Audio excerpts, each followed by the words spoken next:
Covid long, Covid grave, la vie après la Covid, eh bien on voit ça tout de suite avec mes invités.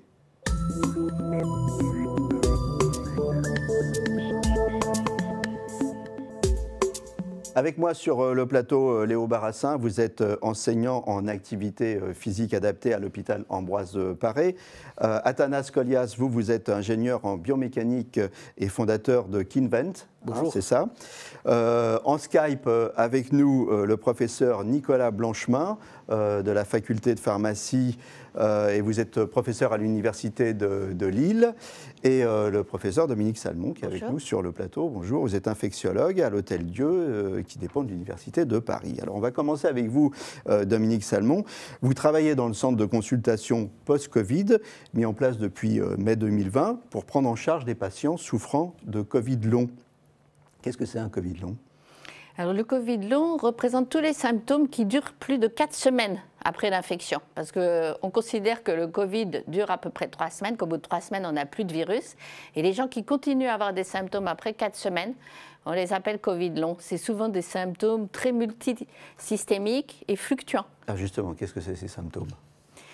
Ils sont très variés et les patients peuvent être un peu anxieux de tous ces symptômes et les médecins avoir aussi du mal à cerner les choses. Il y a tout d'abord une fatigue très importante qui quelquefois s'abat sur les gens et les oblige à arrêter leur travail alors qu'ils ont repris. Il y a des signes neurologiques. Elle vient par pousser cette fatigue ? Oui, c'est pas continu, c'est ça ? Elle vient de façon très brutale et certains identifient des facteurs déclenchants comme des efforts physiques ou intellectuels. Quelquefois, on peut faire une conférence en Zoom pendant 2 heures, avoir un gros accès de fatigue, ou encore les règles chez les femmes ou le stress. D'accord. Mais il n'y a pas que la fatigue. Il y a aussi des signes neurologiques, en particulier des signes cognitifs. Les gens ont des petits troubles de concentration. Ils appellent ça le brouillard cérébral. Ils ont un manque du mot. Ils inversent des syllabes. Ils ont des oublis de choses très récentes, hein, pas anciennes heureusement, mais par exemple, ils oublient leur chien à la boulangerie, ils oublient leurs clés dans leur voiture, ils oublient un carnet de chèques, ça peut avoir des... rassurer les gens, hein, parce que les clés, on les oublie souvent, hein, on ne sait plus où on les a mis, donc c'est pas signe qu'on a... Et ça aussi, ça évolue par poussée. Il y a des moments où on est mieux, et puis d'autres où on est moins bien. Et puis, il y a ensuite des signes pulmonaires. Il y a très souvent des douleurs thoraciques, des difficultés à respirer, tachycardie. Et puis tout un tas d'autres signes, je ne voudrais pas tous les énumérer, mais ça peut toucher presque tous les organes. J'ai entendu qu'il y avait des gens qui se plaignaient de maux de tête assez violents parfois, c'est vrai ça ? Oui, il y a des maux de tête, il y a des troubles de l'odorat, il y a des troubles digestifs comme des diarrhées, des troubles cutanés. On a vraiment l'impression que ce virus entraîne une inflammation globale et très prolongée. En fait, ça montre une chose, c'est que cette maladie, ce n'est pas une maladie respiratoire, c'est véritablement une maladie systémique, hein, c'est ça ? Oui. Puisqu'on la retrouve partout. Hein ? C'est comme d'autres agents infectieux, ça touche de façon prédominante les poumons, mais ça peut aussi toucher d'autres organes. C'est ce qu'on voit par exemple avec l'herpès, qui touche surtout la peau, mais qui peut très bien donner des fois une méningite ou quelque chose comme ça. Et avec le Covid, comme il y a beaucoup de cellules qui ont des récepteurs pour ce virus, il peut effectivement entraîner pas mal de troubles ailleurs. On connaît la cause de la persistance ? Alors, on ne connaît pas encore tout à fait les choses. On commence à avoir des hypothèses. La première hypothèse, bien sûr, la plus évidente, c'est que le virus persisterait, soit le virus lui-même, soit des petits fragments d'ARN. Et pourquoi ce virus persisterait? C'est probablement parce que la réponse immunitaire n'est pas bonne. Nous sommes rendus compte à l'Hôtel Dieu que les personnes atteintes sont souvent des personnes allergiques. Donc, une des hypothèses, c'est qu'il y aurait une réponse inflammatoire, une réponse contre le virus, mais un peu désorganisée, trop forte, qui ne va pas dans le sens de cellules tueuses, de bons anticorps. Est-ce qu'on peut estimer que ces gens-là, quand ils vont se faire vacciner, les choses vont rentrer dans l'ordre ou pas du tout? Ou au contraire, on ne leur conseille pas le vaccin parce que vous avez parlé d'allergie. Oui. Et je voulais juste vous dire, il y a une cause aussi que je n'ai pas soulevée, et ça c'est un débat avec nos collègues internistes et psychiatres. Ça peut aussi, dans certains cas, être des signes fonctionnels, hein, des signes auto-entretenus par la peur, etc. Mais bon, moi j'y crois pas trop. Je pense que les patients peuvent développer une anxiété, une dépression après, mais que ces symptômes sont réellement des symptômes. Mais il faut les aider aussi sur ce plan. Et pour le vaccin. Donc je ne pense pas que le vaccin soit délétère. Je ne sais pas si c'est utile, mais le vaccin, lui, entraîne des bonnes réponses avec des anticorps qui sont dirigés contre le virus neutralisant. Donc je pense que si les gens n'ont pas d'anticorps, ce qui arrive, ou s'ils en ont à des taux faibles, ils peuvent se faire vacciner. Et bien sûr en renseignant auprès de leur médecin les effets secondaires éventuels. Bien sûr. Ça touche à peu près, est-ce qu'on connaît le pourcentage de personnes touchées par les Covid longs ou on ne connaît pas encore, on n'a pas suffisamment de recul? On commence à avoir quelques études et pour avoir la réponse à cette question, il faut faire des études en ville, vous voyez, auprès des gens qui font des tests. Donc les Anglais, nos collègues anglais ont fait des interviews téléphoniques de patients qui avaient eu le Covid, plus de 8000 personnes, et ils se sont rendus compte que 10% à peu près ont des signes qui prolongeaient au bout de 12 semaines. Donc on est à peu près sur ce pourcentage, plus ou moins, parce qu'il y a aussi des gens asymptomatiques, mais c'est de cet ordre. Alors parmi ces 10%, certains vont être très handicapés, et puis d'autres, ça va être juste un peu de fatigue, un peu de douleur thoracique. Hein. Ce n'est pas forcément le tableau que je vous ai décrit tout à l'heure. Oui, ce n'est pas tous les symptômes. Oui, pas tous les symptômes, non. Alors quand on dit Covid long, j'ai envie de dire, c'est long comment? Alors là, on n'a pas non plus la réponse à cette question, puisque les premiers patients sont arrivés dans nos consultations en mai, et donc ils ont eu le Covid en mars. On va arriver à 1 an. Donc ce qu'on voit, si vous voulez, c'est qu'on a à peu près 10-20% des patients qui sont guéris, n'ont plus besoin de venir nous voir. Peut-être de l'ordre de 60-70% qui ont encore des symptômes, mais qui sont en voie d'amélioration. Ça évolue souvent par vagues, mais ces vagues diminuent au fur et à mesure, elles sont plus espacées. Ils restent gênés, mais ils s'améliorent. Ils se codent souvent 7 sur 10, 8 sur 10. Et puis, il y a un petit pourcentage de patients, mais quand même faible, de l'ordre de peut-être 5-10%, qui sont encore vraiment gênés.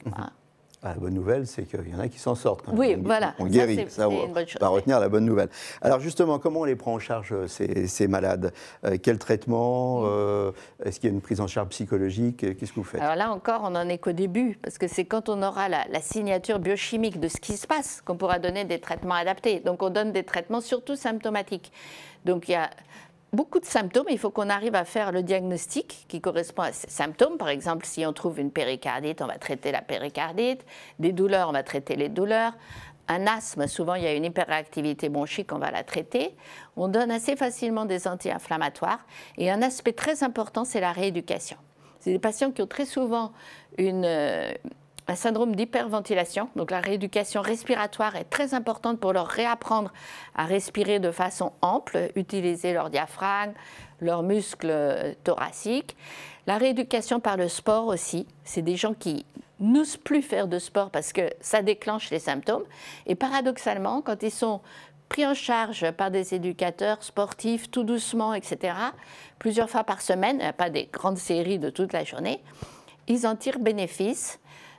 C'est certain. Et puis, il faut prendre en charge aussi le plan psychologique. C'est souvent des gens qui sont quand même très anxieux, qui commencent à rentrer dans la dépression. Et on s'est rendu compte que les aider sur ce plan-là, par un psychologue ou des traitements, est efficace.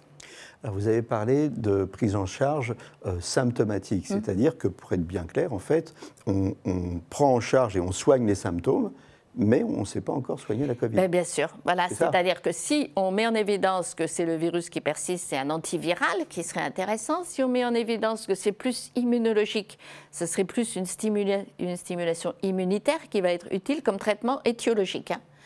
Mais en attendant, si vous voulez, ce qu'on fait, c'est qu'on accompagne les patients en traitant les symptômes. Voilà. Parce que l'objectif, c'est aussi que les patients s'autogèrent eux-mêmes. Hein. Il faut une chose très importante aussi pour les patients, c'est de bien leur expliquer ce qui se passe, leur expliquer tout ce qu'on sait et ce qu'on ne sait pas, et leur dire qu'ils doivent aussi se gérer, apprendre à savoir qu'est-ce qui déclenche leur crise pour ne pas faire de crise, apprendre des exercices eux-mêmes respiratoires de rééducation, savoir quand est-ce qu'ils peuvent débuter un anti-inflammatoire ou autre. Tout ça, c'est très important. Alors, la Haute Autorité de Santé a émis des recommandations pour la prise en charge des Covid longs. Ça change quoi qu'elle ait émis une recommandation? La recommandation, si vous voulez, elle a surtout pour but d'aider les médecins généralistes à être le premier recours, parce que c'est extrêmement complexe, à la fois pour les patients et pour les généralistes de premier recours. Or, ce n'est pas des patients qui peuvent aller tous en centre spécialisé, ils sont trop nombreux. Donc l'objet, c'était vraiment que les médecins généralistes puissent avoir des outils. D'abord, se rendre compte que c'est eux qui sont au centre du dispositif, c'est une prise en charge globale. On n'envoie pas les patients au neuro, au cardio, et lui, il reste tout seul à gérer le truc. Non, il faut que ce soit le généraliste qui soit au centre du dispositif. Et donc, il y a un déroulé de consultes et beaucoup de fiches techniques en fonction des symptômes. Et les associations de patients qui ont créé des réseaux qui s'entraident beaucoup entre eux ont été des acteurs très importants de ces recommandations aussi. Donc ça a servi à cadrer un peu les À cadrer, à aider, choses. en sachant que c'est juste le début. Ces recommandations HAS, elles vont évoluer au fur et à mesure des connaissances. Là, c'est ce qu'on appelle une réponse rapide. Ce pas des recommandations qui sont toutes basées sur des preuves. Mais d'ici quelques temps, quand on aura les réponses scientifiques, ce sera vraiment des recommandations plus solides. Alors, on va passer à la rééducation. On a parlé des Covid longs, des Covid graves aussi. Hein, il y en a. Les Covid graves, souvent, ils sont restés longtemps en réanimation. Et vous, Léo Barassin, vous prenez en charge la rééducation des patients dès l'hôpital, hein, c'est ça? Alors, ça concerne tous les malades qui ont été en réanimation? Alors généralement, les patients, après leur passage en réanimation, vont dans un service spécifique. Donc nous, on a des services spécifiques pour les Covid. Et effectivement, à ce moment-là, j'interviens avec eux. Donc la rééducation a été commencée avec les kinésithérapeutes en réanimation. Donc ça consiste à les mettre au bord du lit, les lever. Et une fois qu'ils arrivent en service spécifique, en fonction de leur état de santé, plusieurs possibilités. Soit ils vont partir en centre de rééducation pour pouvoir prolonger leur éducation, soit ils vont être dans un état suffisamment stable pour pouvoir rentrer chez eux. Dans tous les cas, le fait de travailler sur leurs conditions physiques, donc leur force musculaire, leur travail cardio-respiratoire, va permettre d'amorcer la rééducation et d'aller de plus en plus vite. Et ça, on l'amorce dès l'hôpital. Exactement. On n'attend pas d'aller en centre de rééducation. Plus tôt le patient est pris en charge et plus tôt il va récupérer. Donc mon travail consiste à travailler sur la force musculaire, travailler sur leur travail cardio-respiratoire à l'aide de différents outils afin de pouvoir faire en sorte qu'ils soient le moins essoufflés possible, qu'ils aient le moins possible de sensations de faiblesse dans les jambes. Et il y a des activités physiques que je peux utiliser qui vont permettre de se dépasser un peu, de reprendre du plaisir d'activité physique. Par exemple, je peux utiliser du basket pour travailler sur l'équilibre. Ça va permettre aux patients de refaire une activité et pas avoir cette appréhension du travail physique par la suite. Donc c'est sur un aspect psychologique un levier. Ce que disait le professeur Salmon tout à l'heure, ils ont peur de faire une activité Exactement. physique pour ne pas déclencher une crise. Et vous, finalement, dès le début, vous les habituez à se remettre en mouvement. Alors, vous avez parlé du basket, ils vont pas jouer au basket quand même, non? Alors, presque, je m'adapte. Donc j'utilise du matériel, soit ça peut être du matériel de chambre comme une poubelle avec un ballon que je ramène, soit ça peut être un petit panier que je vais ramener, que je vais pouvoir désinfecter par la suite, pour pouvoir travailler sur des efforts qui sont légèrement intenses, mais qui pour eux vont leur paraître très intenses. Donc effectivement, le fait d'avoir peur, on a beaucoup de patients qui, le fait de se lever, leur est quasiment impossible parce qu'ils déclenchent des crises. Mais en utilisant des activités physiques comme le basket ou plein d'autres, par exemple la pétanque aussi, on va se rendre compte qu'ils vont dépenser de l'énergie sans pour autant avoir peur d'être essoufflé. Donc c'est un petit levier de travail qui va permettre de mettre le patient dans des bonnes conditions de travail derrière. En moyenne, combien de temps ça dure cette période de rééducation avant éventuellement d'aller dans un centre spécialisé? C'est-à-dire, en clair, au bout de combien de temps vous les relâchez? Ils sont prêts à repartir? Alors c'est vraiment patient dépendant. On a des patients qui vont rester 3 semaines, d'autres qui vont rester juste 2 jours et qui vont partir en centre de rééducation après. Donc malheureusement, les centres de rééducation sont toujours un peu débordés. Donc on fait en sorte, nous, de les prendre en charge le mieux possible à l'hôpital. Mais en moyenne, je dirais 1 à 2 semaines, ils restent chez nous, ils commencent leur prise en charge, leur réentraînement. Et ensuite, après, soit ils rentrent chez eux parce qu'ils ont très bien récupéré très rapidement, ça arrive, soit ils partent en centre de rééducation ou dans des structures comme à l'Hôtel Dieu, où ils sont pris en charge pour travailler sur leurs conditions physiques. Donc on peut récupérer complètement? J'ai beaucoup de patients qui ont récupéré complètement. Voilà, il faut le dire, hein, parce qu'il faut être un peu encourageant. Enfin, on est dans une période un peu noire, on peut récupérer complètement. Qu'est-ce que vous utilisez? À partir de quelles données vous évaluez les troubles de l'équilibre, la perte musculaire, quoi d'autre? Qu'est-ce qu'il y a d'autre comme problème? Les problèmes cardio-respiratoires, l'essoufflement. Oui. Donc pour ça, pour évaluer tout ça, on utilise différents appareils. Donc l'avantage qu'on a maintenant, c'est qu'on a des outils connectés qui nous permettent d'avoir des appareils, des mesures très fiables. Et plus la mesure est fiable pour nous, plus on va pouvoir adapter notre entraînement. Par exemple, en renforcement musculaire, on peut soit travailler le volume musculaire, soit travailler la force musculaire, soit travailler l'endurance musculaire. Et tout ça, c'est fait à partir d'outils, donc notamment connectés, qui vont permettre de donner des valeurs de base, donc la force maximale du patient. Ça veut dire que les outils connectés, vous allez pouvoir suivre le patient même quand il ne sera plus à l'hôpital ou C'est possible. C'est possible, avec certains outils, mais pas avec les vôtres. Alors, ce n'est pas avec mes patients que j'utilise ça, mais c'est effectivement envisageable.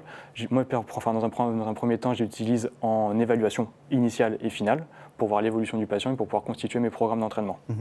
Oui, l'avantage de l'outil connecté, c'est que ça vous trace des courbes et que le patient peut aussi voir où il en est, il voit s'il progresse. Exactement. Et généralement, ça progresse, pour vous rassurer. Si ça descend, c'est que le prof est mauvais. Pour l'instant, ce n'est pas encore arrivé. Donc ça va. Vous les faites tous progresser. Et c'est parfait. Alors, des outils connectés, justement, Athanase, vous êtes donc ingénieur en biomécanique. Hein, c'est exact. Donc, voilà, le bio, puis mécanique, hein, voilà, biomécanique. Et vous êtes fondateur de Kinvent, je prononce bien? Parfait. Kinvent, c'est quoi? C'est kiné et invention, c'est ça? En fait, c'est l'invention pour le mouvement. Donc, kinésis en grec, d'où le mot kinésithérapie. Oui, il faut dire que Athanase est grec. Oui. Voilà. Oui, donc, il a choisi un nom grec. Alors, quelle est la particularité de vos appareils, Athanase? Et on va voir si ça pourrait intéresser le professeur Salmon. Très bien. En fait, aujourd'hui, Kinvent aide les professionnels de la rééducation, comme par exemple les kinésithérapeutes, les ergothérapeutes ou les médecins de sport ou de rééducation, à évaluer de manière objective le patient, et efficacement, tout en assurant sa motivation. Et donc, nous le faisons avec des objets connectés que nous avons inventés, nous les avons conçus, nous les fabriquons en interne et nous les commercialisons. Ils se connectent tous à une application dans laquelle on va pouvoir suivre le progrès avec des données objectives. Notamment, vous avez là un capteur de force. Parce que vous m'avez rentré dans votre application. Exactement. Ah, c'est terrible.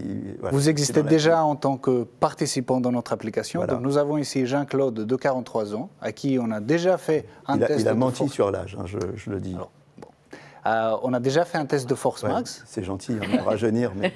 Et là, nous allons pouvoir travailler. Alors, montrez bien l'iPad à l'écran. Très bien. Et alors là, on va travailler d'une façon ludique, c'est ça? Moi, exactement. Je pilote. Quand vous allez serrer, vous allez piloter. Allez-y. Il faut que j'évite le requin. Très bien, exactement. J'ai failli me faire bouffer, là. Bravo. Ça va pas du Donc, tout. il faut suivre ce tracé-là que nous avons conçu avec des experts de la rééducation.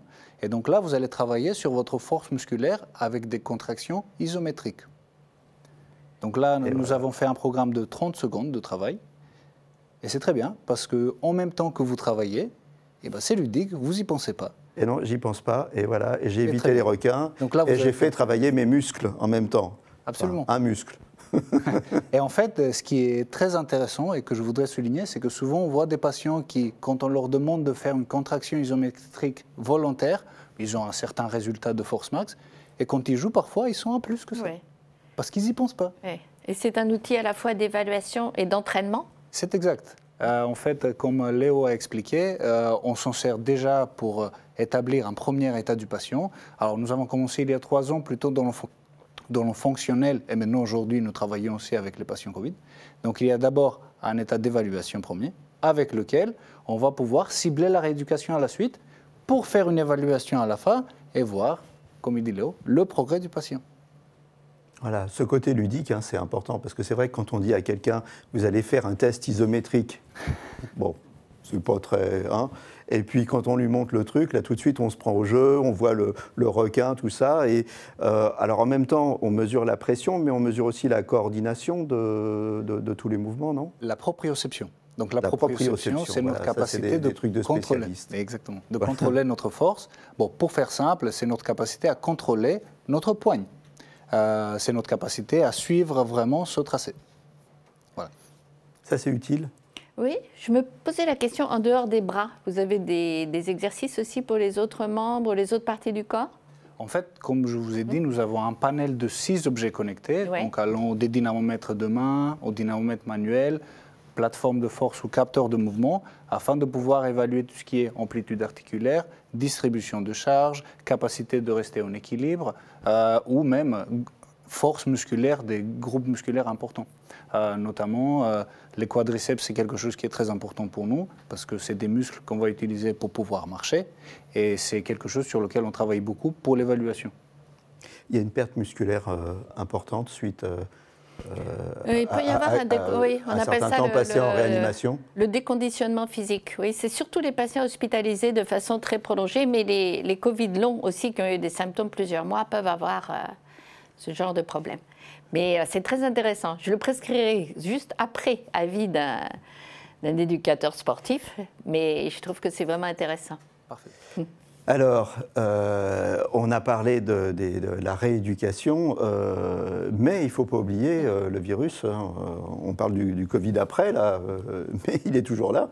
Et il est toujours là, il est dans l'air. 50% des contaminations proviendraient de l'air que nous respirons, notamment dans les lieux clos. Je vous rassure, le studio, il est grand et il est climatisé, mais c'est ce type de conditions dans lesquelles on est le plus susceptible d'attraper la Covid, je veux dire.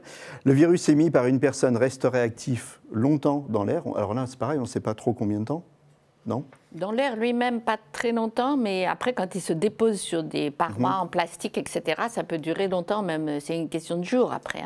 Alors en tout cas, il faut se protéger avec des masques performants. Et on a donc Nicolas Blanchemin en ligne. Vous avez inventé, enfin vous et votre équipe, vous avez inventé un masque super performant. Alors pourquoi il est super performant ce masque? Je l'ai avec moi, je le mets là. Pourquoi il est super performant? Parce qu'il a l'air tout à fait normal quand on le pose. Oui, bonjour. Alors, tout à fait, vous avez raison, il est normal quand on l'utilise. Il est super performant, il a les propriétés filtrantes, comme un masque à usage unique, chirurgical ou FFP2. Mais en plus, il a des propriétés décontaminantes. Donc, nous avons développé ce masque à l'Université de Lille avec 2 laboratoires de recherche, avec l'entreprise BioSerenity. Donc, il agira comme un filtre à particules, c'est-à-dire que les particules vont être bloquées dans ce masque. Les particules, donc, comme les virus qui sont sur les gouttelettes. Mais en plus, dès lors où la gouttelette, quand le virus va toucher la couche interne du masque, la couche qu'on a appelée Sidaltex, la couche verte, eh bien, le virus sera désactivé, c'est-à-dire détruit dès lors où il va rentrer en contact. On va rentrer dans le détail des choses. Comment ça marche? Vous avez 2 molécules, c'est ça qui entre en action.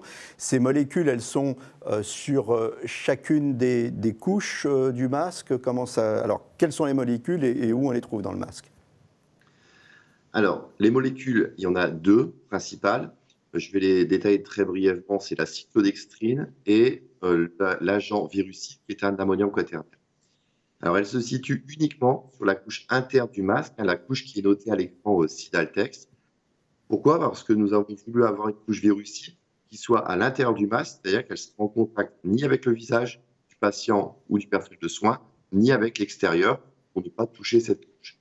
Alors, elle est parfaitement secure parce que la cyclodextrine, c'est une molécule cage, c'est un dérivé de l'amidon qui est déjà utilisé dans des formulations pharmaceutiques pour piéger des molécules. Donc, c'est un peu une cage à molécules pour la retenir. La deuxième molécule, c'est l'ammonium quaternaire. C'est celle-ci qui donne son activité antivirale. Et l'ammonium quaternaire, il est piégé à l'intérieur de la cyclodextrine.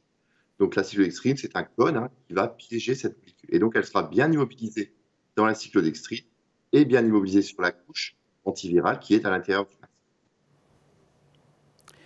masque. Je vous entends plus, là. Je vous ai perdu. Si? On vous entend encore? Non. Ah bon, ok. Et l'ammonium quaternaire, alors?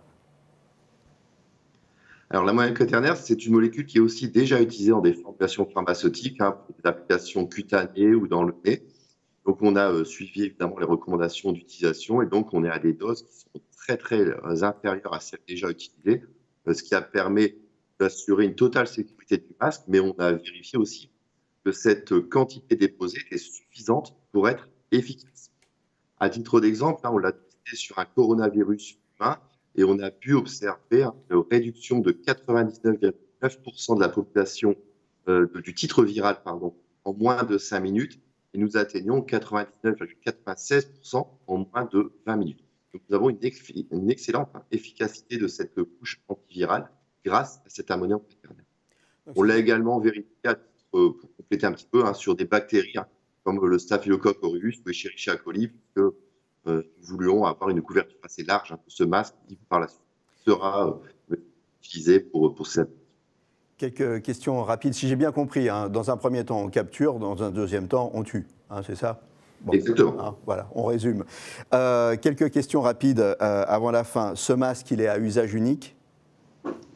Oui, c'est un masque à usage unique et ce qui en fait un peu sa spécificité. Il n'y a pas beaucoup de masques à usage unique antiviraux sur le marché. Et donc, il est en modèle chirurgical type FFP2 et donc à usage unique. Il est efficace combien de temps? Alors, c'est un masque à usage unique, donc il est à changer toutes les 4 heures. Donc, l'efficacité est définie sur les 4 heures comme l'utilisation recommandée pour un masque à usage unique. Le professeur Salmon a une courte question pour vous parce qu'il nous reste à peine 1 minute pour finir. Oui. Est-ce que vous ciblez plutôt les personnes qui sont contaminées pour éviter le virus avec votre masque?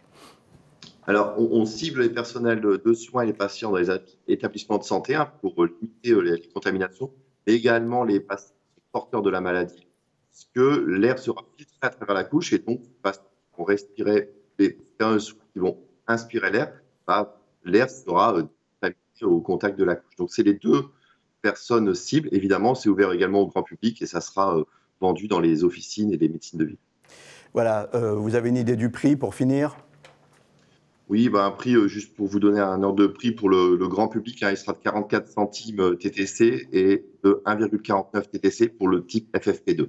Voilà. 0,44 pour le bichirurgical. Bientôt dans les pharmacies. Je vous remercie à tous. Je vous remercie tous d'être venus sur le plateau. Léo Barassin, Athanase, qui m'a fait jouer avec son kiné, je sais pas quoi, kiné truc.